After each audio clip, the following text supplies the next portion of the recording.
Hi folks, and welcome to another in the Airbrushing for Beginners series. This time I'm going to be talking about zenithal highlighting or zenithal priming.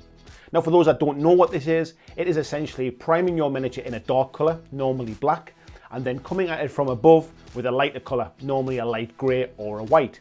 Now there are a couple of reasons why you'd want to do this. The first reason is that actually before you start to paint your miniature, by sort of creating these shadows and high spots, it actually becomes much easier to see all of the different details on your miniature and gives you an idea where the highlights should be and where the darker recess areas would be. And this can help new painters or beginners to painting to be able to see which bits would kind of catch the light, if you like.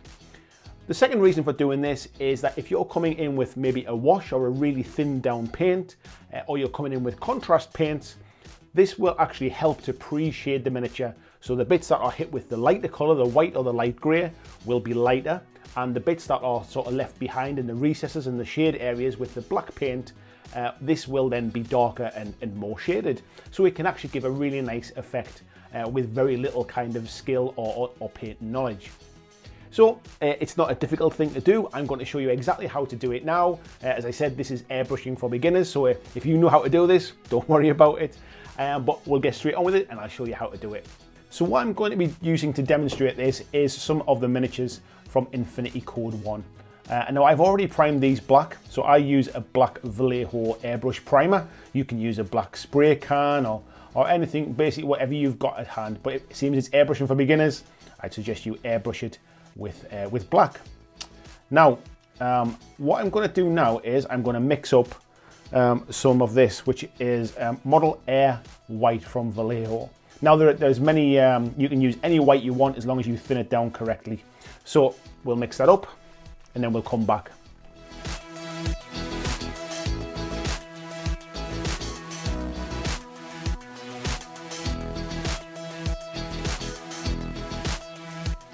Okay, so what we're going to do is we're going to come down directly above the model. So we're going to try, if that is you looking straight down the model, this is where we're going to be coming down with the paint. So we're trying to get sort of as if the light is coming directly from the top.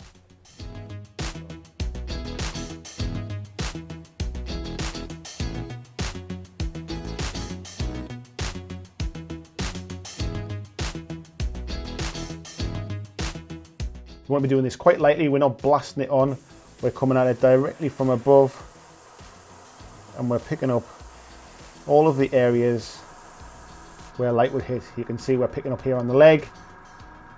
So already you can see what the effect we're starting to have. From underneath it is still very black and from above it is starting to get highlighted. And we continue around the whole miniature like that.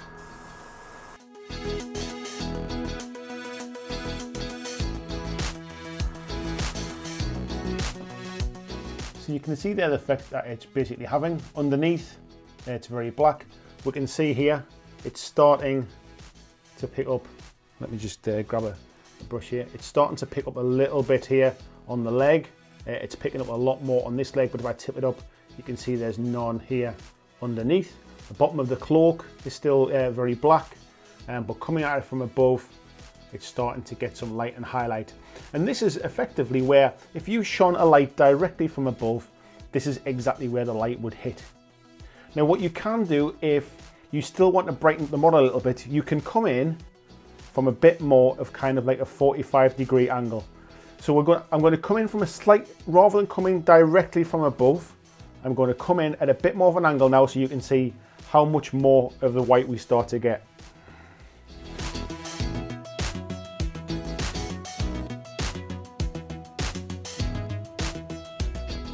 So now you can see by coming in at a more kind of a shallow angle, a more 45-degree angle, you can now see that we're starting to pick up a little bit on the inside of this cape now.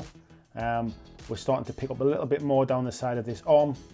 However, underneath, it's still quite dark into the recesses and into the shadows. So that's probably where I would stop with this. And that gives me a really good sort of basing coat. If I was to wash over the top of this whole model now, you'd see those lighter areas would all sort of be much lighter. As it starts to get into the areas like around on the leg here, where you start to get some kind of shading, you'd start to get that shade coming as well. Like this inside leg here would be darker than obviously the outside of this one. And then into the recesses where it's still got black primer, it would hardly take it all, and it would create a natural shade. So hopefully that gives you some idea of the effect you're trying to get by zenithal priming, and hopefully that means that you're not too worried about giving it a go. Remember as well that this is just a prime. It doesn't have to be absolutely perfect, because you're going to paint over the top of this. So yeah, give it a go and let me know what you think. So that's it, folks. It's relatively easy, not too difficult at all. You can do this with a spray can as well. You'll have seen me doing something very, very similar if you watch the video I did on painting the Warcry terrain. You can see that up here. And I did exactly that same kind of thing. All I would say is when you're coming to do it with miniatures, is that actually sometimes spray cans they're uncontrollable if you like, but if you're doing big pieces of terrain, the spray can method works in exactly the same principle. The other side is, as you get more experience with your airbrush, you can do this with layers of colors. So you can come in with a dark color, to maybe like a dark blue, to paint your model, and then come in from the top with a lighter blue, which will automatically start to put highlights and shade into the right into the right areas, and leaving shade behind with those darker blues. You can do some really nice effects with, for example, prime your model in a pink, and then highlighting from above with the yellow gives a really nice contrasting kind of sort of natural shade. You won't believe me until you try it. But this is basically the beginnings, and this is trying to understand how to use your airbrush to the best of its capability, really. So if you can get this sort of zenithal priming right, this will give you some confidence to start to do this by layering on colors in the future. So let me know what you think. Let me know if you found this very easy. Do you have any more questions? Pop them down in the comments. Let me know any other airbrushing type things that you'd like to see, and I'll see you in the next one. Thanks for watching my video. I hope that you really enjoyed it. And if you did, why not consider clicking on the suggested video below to see more of the work that I've done.